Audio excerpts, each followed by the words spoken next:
있습니다. 근데 이제 이러한 것이 루터와 칼빈을 같이 연구하면서 서로 이렇게 모아갈 수 있는 그런 것에 우리 관심을 갖고 좀 더 살펴보는 시간이 됐으면 합니다. 이제 세 번째로 고경태 교수께서 루터의 예정론에 대해서 발표를 해 주시겠습니다. 반갑습니다. 고경태입니다. 과영현 박사님께서 하신 말씀을 들으니까 또 우리 팀들의 특성이 생각이 납니다. 레토리들입니다. 근데 레토리들을 송단일 목사님이 끌어내서 지금 여기에 모여 있다고 생각합니다.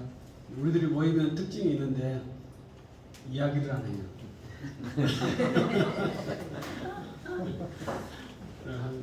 한 시간 아니 좀 30분 정도 그 몽비기가 있습니다.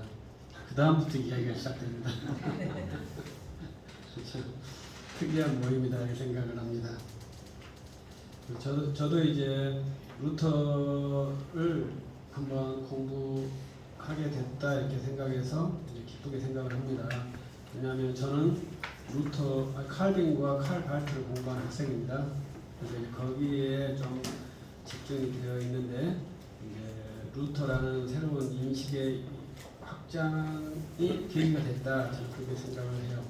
오늘 또 한 분 제가 초대를 했는데 연락하셔서 참석하지 못한 분이 계시는데 최정호 목사님이라는 분도 계시는데요. 그분도 이제 아주 특이한 신학 사유를 전개하신 그러한 목사님이신데 그런 좀 제가 경험하지 못한 세계에 대한 신학 정보를 갖고 있는 친구들이 저에게는 상당히 유쾌하고 유익하다 이렇게 생각을 합니다. 송단일 목사님도 그러한 한 좋은 친구고 선생님이라고 생각을 합니다. 그래서 루터라는 그런 선물을 이제 저에게 주신 분인데 이제 제가 이제 송단일 목사님 만났을 때 우리가 루터라는 신학자의 정보를 제가 이제 평가할 때 바빙크가 정의한 루터의 평가를 정답으로 받아서 루터를 평가했구나 이러한 이제 반성이 있었고 그렇다면 우리가 진짜 루터를 이해하면서 루터에 대해서 루터의 신학은 이렇게 말할 수 있는 그러한 그것을 약간 폼을 우리의 파운데이션을 약간 바꿔야 되지 않을까 이러한 그 과정에 있습니다.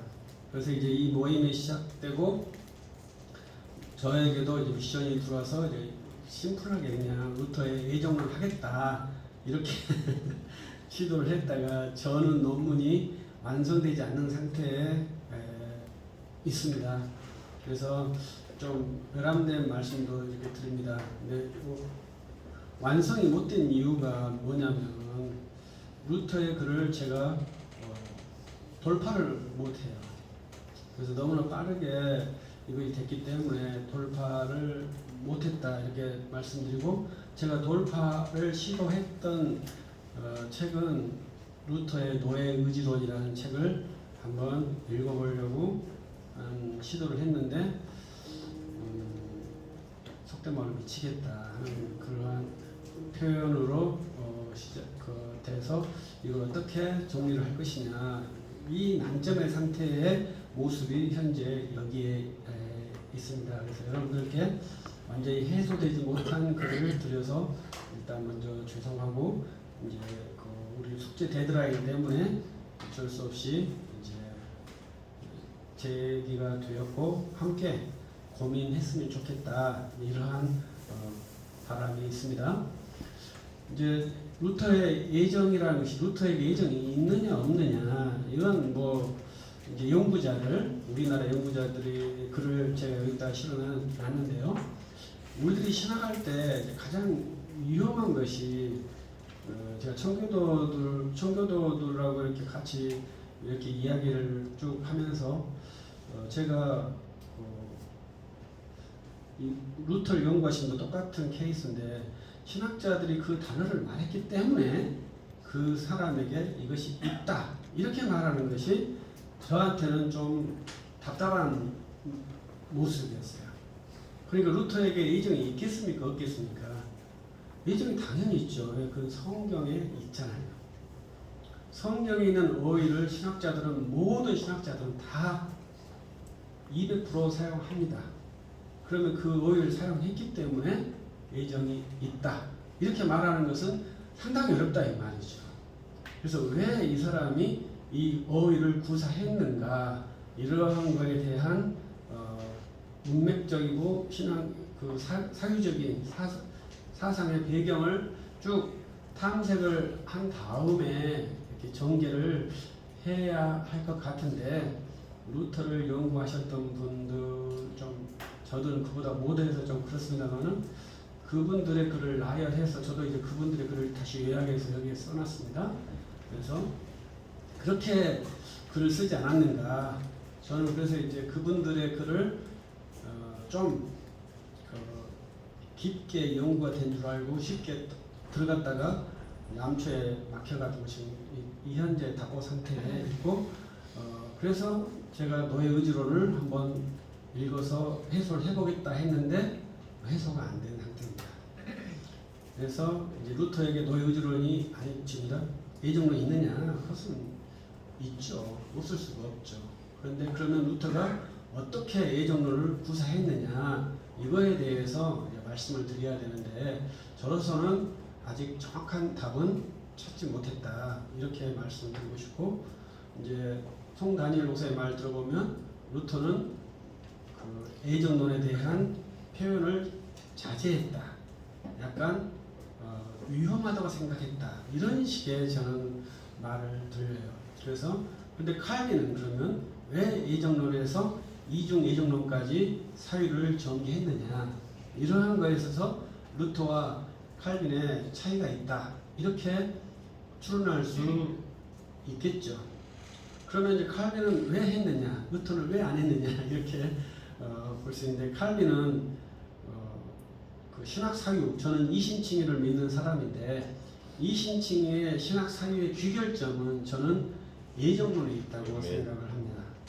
이신칭의를 쭉 하다 보면 그 결론은 결국 신학 논쟁을 하다 보면 이 예정론의 그 상자가 열릴 수밖에 없다고 생각을 해요. 그래서 루터는 그 사유의 시작점이 있기 때문에 이것을 많이 제지를 시켰지만 이 사유가 시작되면서 결국은 예정론을 가면서 결론이 났는데 거기에 하나의 키워드가 뭐냐면 하나님의 불변성이라는 키워드다. 그래서 루터와 칼빈에게 공통점인 것이 이 하나님의 불변성에 대한 것이고 이 하나님의 불변성이 우리의 구원에게 미치는 현상 그것이 이제 저는 구원의 확실성이라고 생각을 하거든요. 그래서 이제 이러한 과정 속에서 우리가 구원의 확실성을 어떻게 담보할 것이냐 이러한 것을 결국은 하나님께 우리의 구원을 담보해야 되는데 그때 예정론을 말할 수밖에 없는 칼빈의 불가피성이 있었을 것이다. 루터는 담대하게 십자가에다가 모든 것을 시도하셨고 그러나 이제 그것은 칼빈에게는 예정론으로 가는 것이 아니었는가 이렇게 생각이 들었어요. 그래서 이제 저는 우리들이 한국 교회 또 세계 교회에서도 이 노예 의지론에 대한 설명은 많지만 의외로 또 해설이 굉장히 제한적이고 부족하더라고요. 그래서 한번 노예 의지론을 읽어야 되겠다 이러한 광대한 마음이 있는데 제가 지금 숙제들이 많기 때문에 약간 뒤에 있어서 빠르게 지금 진행하려고는 생각은 하고 있습니다. 그래서 루터는 이 예정론에 대해서는 굉장히 적극적으로 사용하지 않았고 또 이제 저는 그 칼 발트를 공부하기 때문에 이제 삼위일체 같은 것도 관심이 많아요. 근데 루터에게는 삼위일체가 좀 독특하더라고요.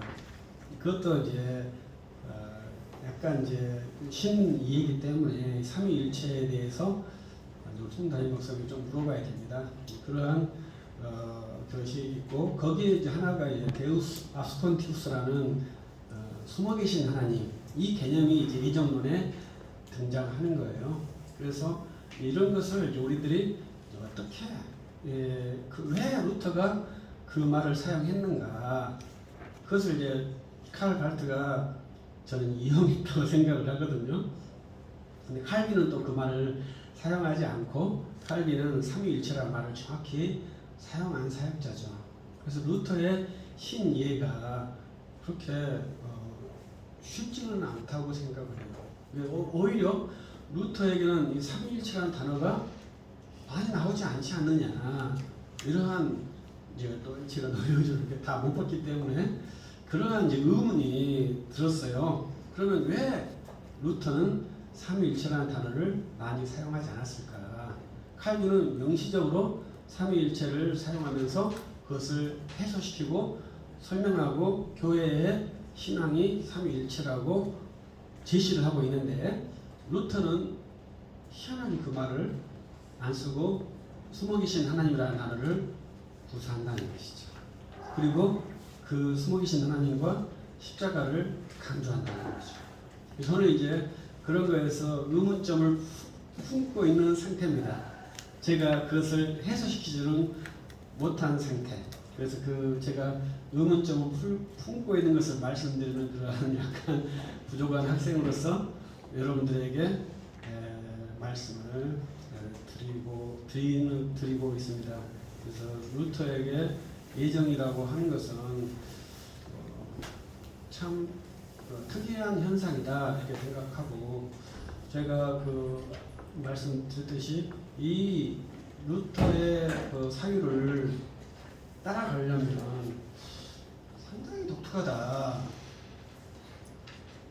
이런 생각 많이 들고 있어요. 그래서 이 사람의 사유를 우리가 어떻게 한번 이렇게 사유의 트랙을 한번 따라가 볼까. 그 레이스에 들어가 보려고 몸만 지금 풀고 있고 그런 사유의 트랙에 지금 못 들어간 상태다. 이렇게 좀 송구스러운 말씀을 하면서 마치도록 하겠습니다.